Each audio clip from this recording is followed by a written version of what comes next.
खास खबर में फिलहाल वक्त है एक और छोटे से ब्रेक का। ब्रेक के बाद जल्द हाजिर होंगे।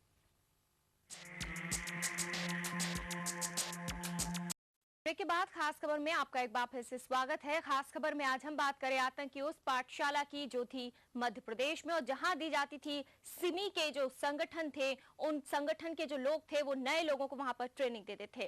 ताजा हालात की बात करें तो जयपुर अहमदाबाद में हुए सीरियल ब्लास्ट के बाद देश की खुफिया एजेंसी और दोनों राज्य की पुलिस ने इसमें सिमी का हाथ होने का दावा कर रही है। और इसी संबंध में गुजरात पुलिस ने रीवा जेल में बंद सिमी के सरगना सफ्तर नागौरी को पूछताछ के लिए गुजरात ले गई है।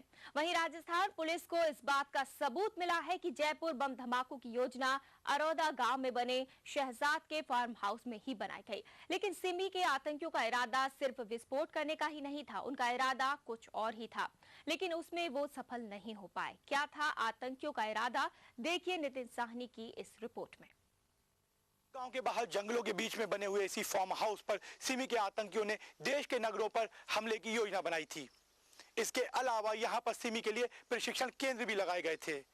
इस बात का खुलासा होने के बाद अब प्रदेश के साथ साथ दूसरे राज्यों की पुलिस भी इस फार्म हाउस पर आकर तलाश कर रही है और मामले से जुड़े हुए सबूतों को इकट्ठा करने में जुटी है। हालांकि इस बात की जानकारी ना तो पुलिस मीडिया को देना चाहती है और ना इस बारे में किसी तरह की जानकारी दूसरे राज्य की पुलिस दे रही है।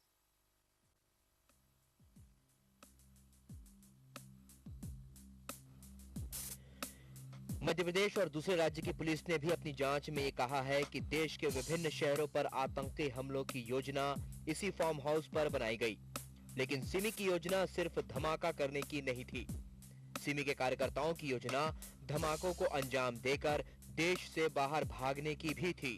अपने इसी योजना के तहत फार्म हाउस का मालिक शहजाद गांव के सरपंच के पास गया और पैसे के बल पर उन लोगों के नाम गांव वासियों की सूची में शामिल कराना चाहा जो जंगलों में प्रशिक्षण प्राप्त कर रहे थे। लेकिन गांव के सरपंच ने इससे साफ इनकार कर दिया।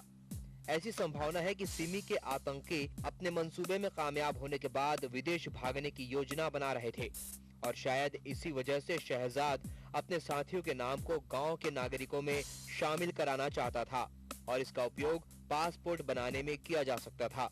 लेकिन ये मंसूबा पूरा नहीं हो सका। फिलहाल अब दूसरे राज्यों की पुलिस इस फार्म हाउस में आकर सबूतों को इकट्ठा करने में जुटी हुई है। हाँ, वो तो पहले राशन कार्ड बनाने की बात कही थी कि जैसे ये आए थे तो भैया हमारे 40-30-40 नाम है उसके, हमारे उसका भी इसका भी राशन कार्ड बना दो। तो मैंने कहा भैया यहाँ निवास करेंगे उसका ही बनाएंगे हम राशन कार्ड, ऐसे तो नहीं बनाएंगे। लेकिन फिर उनके ज़मीन जो थी उनके नाम से करवा ली थी उन्होंने। तो क्या सरपंच साहब हमारे को यार ये हमको कुछ लोन वगैरह लेना है बैंक से, तो ये राशन कार्ड तो ज़रूरत पड़ती है, तो ये तो बनाना पड़ेगा आपको। तो मैं कोई सही बात है, आपकी ज़मीन जब आपके नाम से हुई है तो ये तो जायज़ बात है, बनाना पड़ेगा। तो हमको 2 राशन कार्ड बना के दिए उनको, 2 आदमी के, पति पत्नी के, और किसी के नहीं बना है। अरोदा गांव बलवाड़ा थाने के अंतर्गत आता है। क्या वास्तव में आतंकवादियों की इस पाठशाला की भनक न तो स्थानीय पुलिस को लगी और न ही खुफिया एजेंसी को, या फिर सच्चाई कुछ और है? ये तो जांच के बाद ही पता चल पाएगा। लेकिन राज्य में इस तरह के प्रशिक्षण केंद्र का चलना हमारी सुरक्षा एजेंसियों के दावों की पोल खोलने के लिए काफी है। कैमरामैन संजय बुआ के साथ नितिन साहनी, ईटीवी न्यूज, इंदौर। उधर पुलिस का कहना है कि आतंकी इस पाठशाला यानी कि चोरल नदी के पास बने सिमी के इस कैंप का खुलासा पुलिस के लिए बड़ी सफलता है और इस कैंप के खुलासे के बाद पुलिस कई और कुख्यात आतंकवादी पुलिस की गिरफ्त में आए और आगे भी आते रहेंगे। चोरल नदी के पास एक कैंप लगाने का, तो क्या कुछ कैंप किया जाता था, ऐसा कुछ जानकारी है आपको? तो उनका तो बेसिक प्रशिक्षण वहाँ मिला था इसको लेके, लेकिन हम लोग इसमें एनालाइज कर रहे हैं कि जो उनके द्वारा पूछताछ में जो हुई है उसके बाद हम लोग बहुत से लोगों को हम लोग यहाँ जो सिमी गतिविधियों में थे उनके खिलाफ कार्रवाई की है और उनके खिलाफ कानूनी कार्रवाई भी की है। सर, जिस प्रकार से इंदौर पुलिस ने टारगेट किया है, चोरल नदी के पास में अपना कैंप लगाया, आतंकी कैंप लगाया, आपको लगता है कि काफी कुछ गतिविधियां बढ़ चुकी थी और यदि ये नहीं पकड़े जाते तो काफी? तो आपने देखा कि किस तरह आतंकी इस पाठशाला का संचालन किया गया। आतंकवादियों के मंसूबे बेहद खतरनाक थे और वो इसमें काफी हद तक कामयाब भी हुए।